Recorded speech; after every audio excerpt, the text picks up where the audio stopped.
be interpreted as a guy who's just trying to hold on to the riches that the world has to offer in any kind of a way. Yeah. So it's more about the persuasion in their heart and less about what they may have or not have. And lack is no discriminator of person.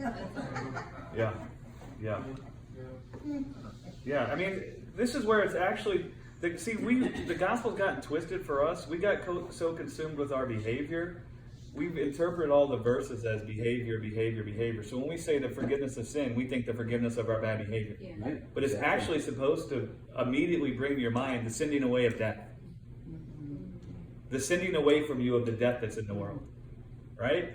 Now, do you see how when death comes and knocks on your door and you start to sweat blood, if your heart can begin to be ministered to, that this death has been conquered and sin away from you, that can start to restore you. Yeah. Do you see what I'm saying? That's how you can start to be ministered to. But if you're all the time thinking the forgiveness of sin is the forgiveness of your bad behavior, where are you at when death comes knocking at your door? Right? Because now the forgiveness of sin is not registering the way it should register with you. When the author of Hebrews talks about our conscience being purged from sin, he said, well, the sacrifice is supposed to purge your conscience from sin.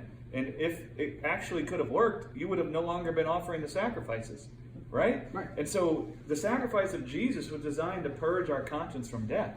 So that if our conscience could actually be purged from death, we would no longer be working, trying to clothe ourselves with life, or laboring and toiling, trying to attain to life ourselves, or trying to preserve our own lives from death. Right? Our conscience would have been purged from death. None of our activity would be born from fear or lack. All of our activity would be born from abundance. Well, I'll be walking with Beulah on the beach with a thunder and lightning. Amen.